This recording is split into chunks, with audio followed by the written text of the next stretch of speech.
ओम शांति। 9 सितंबर 2024। बाबा के महावाक्य। मीठे बच्चे, योग बल से बुरे संस्कारों को परिवर्तन कर स्वयं में अच्छे संस्कार डालो। ज्ञान और पवित्रता के संस्कार अच्छे संस्कार है। प्रश्न: तुम बच्चों का बर्थ राइट कौन सा है? तुम्हें अभी कौन सी फीलिंग आती है? उत्तर: तुम्हारा बर्थ राइट है मुक्ति और जीवन मुक्ति। तुम्हें अब फीलिंग आती है कि हमें बाप के साथ वापस घर जाना है। तुम जानते हो बाप आए हैं भक्ति का फल मुक्ति और जीवन मुक्ति देने। अभी सबको शांति धाम जाना है। सबको अपने घर का दीदार करना है। ओम शांति। मनुष्य बाप को सच्चा बादशाह भी कहते हैं। अंग्रेजी में बादशाह नहीं कहते, उसमें सिर्फ सच्चा फादर कहते हैं। गॉड फादर इज ट्रुथ कहते हैं। भारत में ही कहते हैं सच्चा बादशाह। अब फर्क तो बहुत है। वह सिर्फ सच कहते हैं, सच सिखलाते हैं, सच्चा बनाते हैं। यहाँ कहते हैं सच्चा बादशाह। सच्चा भी बनाते हैं और सचखंड का बादशाह भी बनाते हैं। यह तो बरोबर है। मुक्ति भी देते, जीवन मुक्ति भी देते हैं, जिसको भक्ति का फल कहते हैं। लिबरेशन और फ्रूशन। भक्ति का फल देते हैं और लिबरेट करते हैं। बच्चे जानते हैं हमको दोनों देते हैं। लिबरेट तो सबको करते हैं, फल तुमको देते हैं। लिबरेशन और फ्रूशन, यह भी भाषा बनाई हुई है ना। भाषाएं तो बहुत है। शिव बाबा के भी नाम बहुत रख देते हैं। कोई को कहो उनका नाम शिव बाबा है तो कह देते हम तो उनको मालिक ही कहते हैं। मालिक तो ठीक है, परंतु उसका भी नाम चाहिए ना। नाम रूप से न्यारी कोई चीज होती नहीं। मालिक भी कोई चीज का बनता है ना। नाम रूप तो जरूर है। अभी तुम बच्चे जानते हो बाप बरोबर लिबरेट भी करते हैं। फिर शांति धाम में सबको जरूर जाना है। अपने घर का दीदार सबको करना है। घर से आए हैं तो पहले उनका दीदार करेंगे। उसको कहते हैं गति सदगति। अक्षर कहते हैं परंतु अर्थ रहित। तुम बच्चों को तो फीलिंग रहती है। हम अपने घर भी जाएंगे और फल भी मिलेगा। नंबरवार तुमको मिलता है तो और धर्म वालों को भी फिर समय अनुसार मिलता है। बाप ने समझाया था यह पर्चा है बहुत अच्छा। तुम स्वर्गवासी हो या नरकवासी हो, तुम बच्चे ही जानते हो। यह मुक्ति जीवन मुक्ति दोनों गॉड फादरली बर्थ राइट है। तुम लिख भी सकते हो बाप से तुम बच्चों को यह बर्थ राइट मिलता है।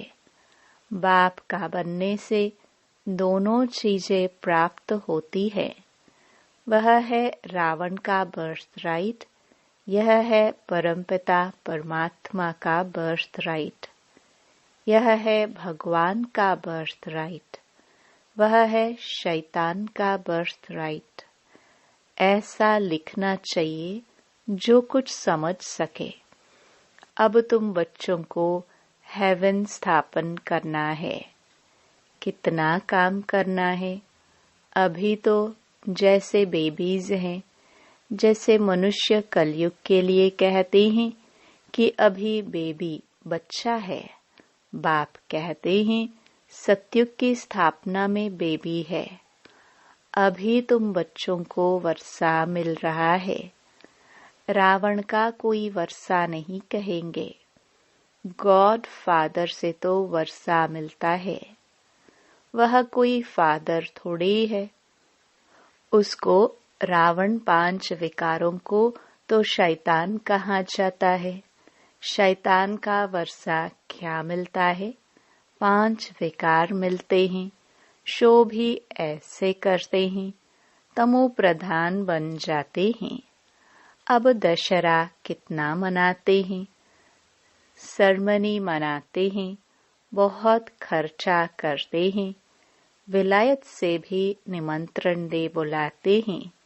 सबसे नामी ग्रामी दशहरा मनाते हैं मैसूर का। पैसे वाले भी बहुत हैं। रावण राज्य में पैसा मिलता है तो अकल ही छट हो जाता है। बाप डिटेल में समझाते हैं। उनका नाम ही है रावण राज्य। उसको फिर कहा जाता है ईश्वरीय राज्य।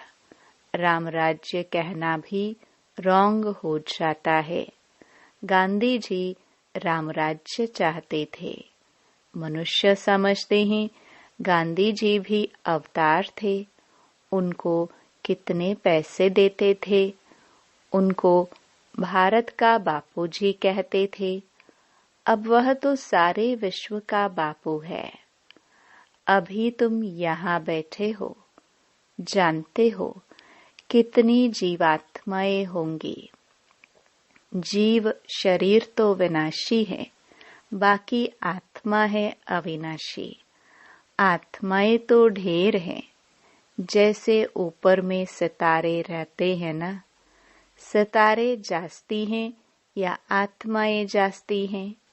क्योंकि तुम हो धरती के सितारे और वह आसमान के सितारे।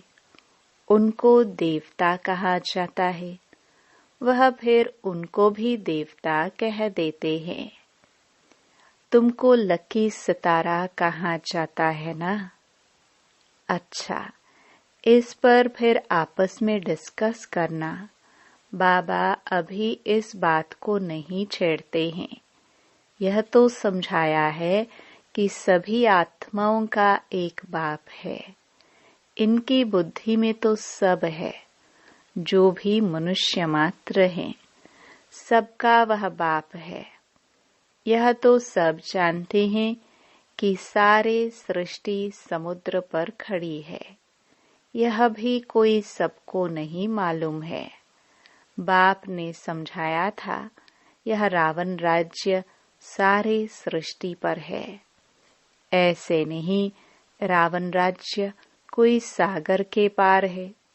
सागर तो ऑल राउंड है ही। कहते हैं ना, नीचे बैल हैं, उसके सींगों पर सृष्टि खड़ी है।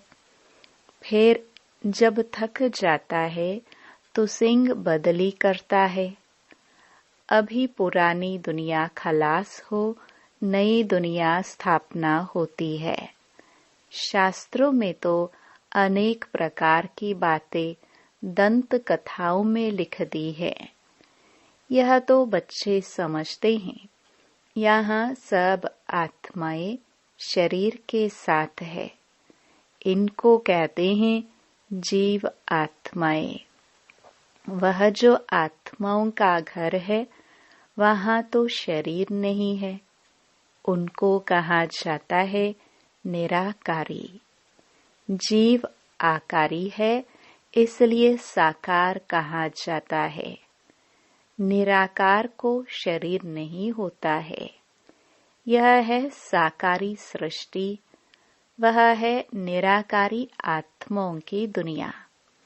इसको सृष्टि कहेंगे उसको कहा जाता है इनकॉर्पोरियल वर्ल्ड। आत्मा जब शरीर में आती है तब यह चुरपुर चलती है, नहीं तो शरीर कोई काम का नहीं रहता है।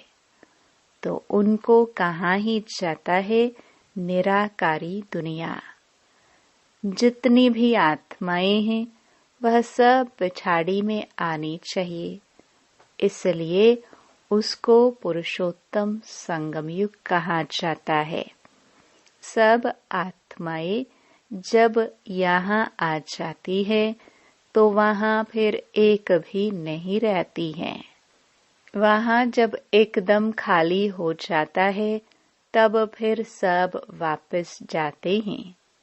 तुम यह संस्कार ले जाते हो नंबरवार पुरुषार्थ अनुसार। कोई नॉलेज के संस्कार ले जाते हैं, कोई प्योरिटी के संस्कार ले जाते हैं। आना तो फिर भी यहाँ ही है, परंतु पहले तो घर में जाना है। वहाँ है अच्छे संस्कार, यहाँ है बुरे संस्कार। अच्छे संस्कार बदलकर बुरे संस्कार हो जाते हैं, फिर बुरे संस्कार योग बल से अच्छे होते हैं। अच्छे संस्कार वहाँ ले जाएंगे। बाप में भी पढ़ाने के संस्कार है ना, जो आकर समझाते हैं। रचयिता और रचना के आदि मध्य अंत का राज समझाते हैं। बीज की समझानी भी दी जाती है तो सारे झाड़ की भी समझानी देते हैं।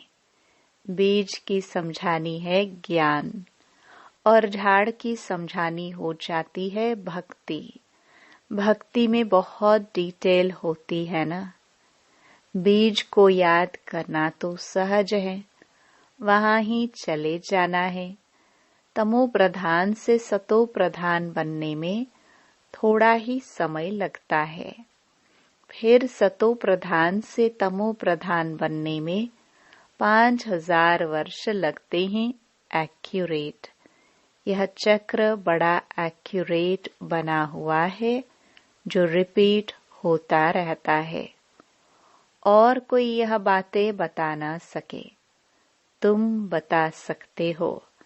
आधा आधा किया जाता है, आधा स्वर्ग आधा नरक। फिर उनका डिटेल भी बताते हैं। स्वर्ग में जन्म कम, आयु बड़ी होती है। नरक में जन्म जास्ती, आयु छोटी होती है। वहाँ है योगी, यहाँ है भोगी, इसलिए यहाँ बहुत जन्म होते हैं। इन बातों को दूसरा कोई नहीं जानता। मनुष्य को कुछ भी मालूम नहीं है। कब देवताएं थे, वह कैसे बने, कितने समझदार बने हैं, यह भी तुम जानते हो। बाप इस समय बच्चों को पढ़ाकर 21 जन्मों के लिए वर्षा देते हैं। फिर यह तुम्हारे संस्कार रहते नहीं। जैसे राजाई के संस्कार होते हैं तो ज्ञान की पढ़ाई के संस्कार पूरे हो जाते हैं। यह संस्कार पूरे हुए तो नंबरवार पुरुषार्थ अनुसार रुद्र माला में पिरो जाएंगे। फिर नंबरवार आएंगे पाठ बजाने। जिसने पूरे 84 जन्म लिए हैं वह पहले आते हैं। उनका नाम भी बतलाते हैं। श्री कृष्ण तो है फर्स्ट प्रिंस ऑफ हेवन। तुम जानते हो सिर्फ एक थोड़े ही होगा, सारी राजधानी होगी ना। राजा के साथ तो फिर प्रजा भी चाहिए। एक से दूसरे पैदा होते जाए। अगर कहे 8 इकट्ठे आते हैं, परंतु श्री कृष्ण तो नंबर 1 में आएगा ना। 8 इकट्ठे आते हैं तो फिर श्री कृष्ण का इतना गायन क्यों? यह सब बातें आगे चलकर समझाएंगे। कहते हैं ना, आज तुमको बहुत गुह्य बातें सुनाता हूँ। कुछ तो रहा हुआ है ना। यह युक्ति अच्छी है। जिस बात में देखो नहीं समझते हैं तो बोलो, हमारी बड़ी बहन उत्तर दे सकती है। या तो कहना चाहिए, अभी बाप ने बताया नहीं है। दिन प्रतिदिन गुह्य सुनाते हैं। इस कहने में लज्जा की बात नहीं। गुह्य पॉइंट्स जब सुनाते हैं तो तुमको सुनकर बहुत खुशी होती है। पिछाड़ी में फिर कह देते हैं, मन मना भव, मध्याजी भव। अक्षर भी शास्त्र बनाने वालों ने लिखा है। मूंझने की तो जरूरत नहीं है। बच्चा बाप का बना और बेहद का सुख मिला। इसमें मनसा वाचा कर्मणा पवित्रता की जरूरत है। लक्ष्मी नारायण को बाप का वर्षा मिला है ना। यह पहले नंबर में है, जिनकी ही पूजा होती है। अपने को भी देखो, हमारे में ऐसे गुण हैं। अभी तो बेगुण है ना। अपने अवगुणों का भी किसको पता नहीं है। अभी तुम बाप के बने हो तो जरूर चेंज होना पड़े। बाप ने बुद्धि का ताला खोला है। ब्रह्मा और विष्णु का भी राज समझाया है। यह है पतित, वह है पावन। एडॉप्शन इस पुरुषोत्तम संगम युग पर ही होती है। प्रजापिता ब्रह्मा जब है तब ही एडॉप्शन होती है। सतयुग में तो होती नहीं। यहाँ भी किसको बच्चा नहीं होता है तो फिर एडॉप्ट करते हैं। प्रजापिता को भी जरूर ब्राह्मण बच्चे चाहिए। यह है मुख वंशावली, वह होते हैं कुख वंशावली। ब्रह्मा तो नामी ग्रामी है। इनका सरनेम ही बेहद का है। जब समझते हैं प्रजापिता ब्रह्मा आदिदेव है, उसको अंग्रेजी में कहेंगे ग्रेट ग्रेट ग्रैंडफादर। यह है बेहद का सरनेम। वह सब होते हैं हद के सरनेम। इसलिए बाप समझाते हैं, यह जरूर सबको मालूम होना चाहिए कि भारत बड़े ते बड़ा तीर्थ है, जहाँ बेहद का बाप आते हैं। ऐसे नहीं सारे भारत में विराजमान हुआ। शास्त्रों में मगध देश लिखा है, परंतु नॉलेज कहाँ सिखाई। आभू में कैसे आए। दिलवाड़ा मंदिर भी यहाँ पूरा यादगार है। जिन्होंने भी बनाया उन्हों की बुद्धि में आया और बैठकर बनवाया। एक्यूरेट मॉडल तो बना न सके। बाप यहाँ ही आकर सर्व की सद्गति करते हैं, मगध देश में नहीं। वह तो पाकिस्तान हो गया। यह है पाक स्थान। वास्तव में पाक स्थान तो स्वर्ग को कहा जाता है। पाक और नापाक का ये सारा ड्रामा बना हुआ है। तो मीठे मीठे सिखिलदे बच्चे, तुम यह समझते हो, आत्माएं परमात्मा अलग रहे बहुकाल। कितने काल के बाद मिले हैं, फिर कब मिलेंगे। सुंदर मेला कर दिया जब सतगुरु मिला दलाल के रूप में। गुरु तो बहुत है न, इसलिए सतगुरु कहा जाता है। स्त्री को जब हथियाला बांधते हैं तो भी कहते हैं, यह पति तुम्हारा गुरु ईश्वर है। पति तो पहले पहले नापाक बनाते हैं। आजकल तो दुनिया में बहुत गंद लगा पड़ा है। अब तुम बच्चों को तो गुलगुल बनना है। तुम बच्चों को पक्का पक्का हथियाला बाप बांधते हैं। यूं तो शिव जयंती के साथ ही रक्षाबंधन हो जाता है। गीता जयंती भी हो जानी चाहिए।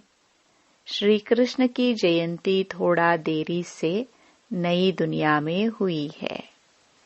बाकी त्योहार सब इस समय के हैं।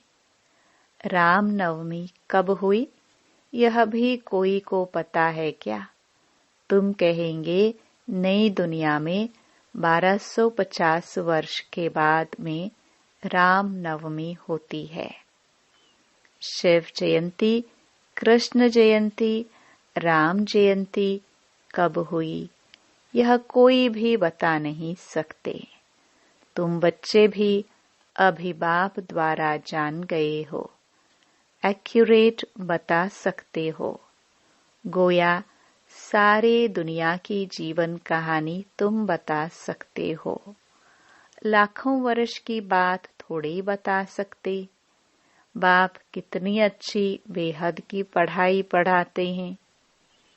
एक ही बार तुम 21 जन्मों के लिए नंगन होने से बचते हो।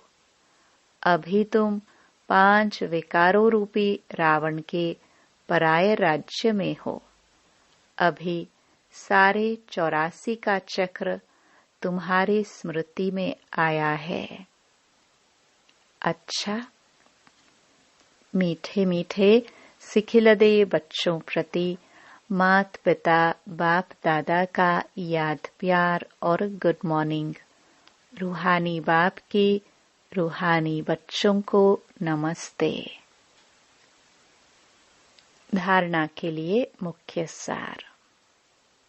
पहला, बेहद सुख का वर्षा प्राप्त करने के लिए मनसा वाचा कर्मणा पवित्र जरूर बनना है। अच्छे संस्कार योग बल से धारण करने हैं। अपने को गुणवान बनाना है।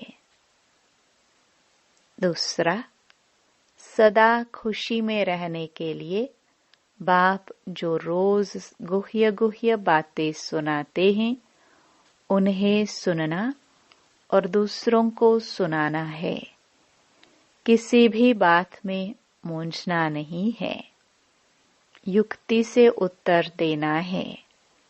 लज्जा नहीं करनी है। वरदान। सुख स्वरूप बन हर आत्मा को सुख देने वाले मास्टर सुखदाता भव।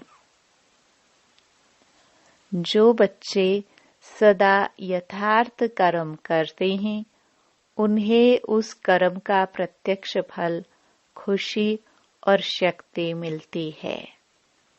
उनका दिल सदा खुश रहता है।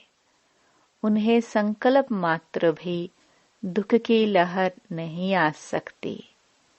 संगमयुगी ब्राह्मण अर्थात दुख का नाम निशान नहीं, क्योंकि सुखदाता के बच्चे हैं।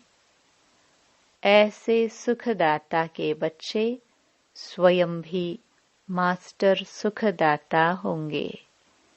वे हर आत्मा को सदा सुख देंगे। वे कभी न दुख देंगे न दुख लेंगे। स्लोगन। मास्टर दाता बन सहयोग, स्नेह और सहानुभूति देना यही रहमदिल आत्मा की निशानी है। ओम शांति।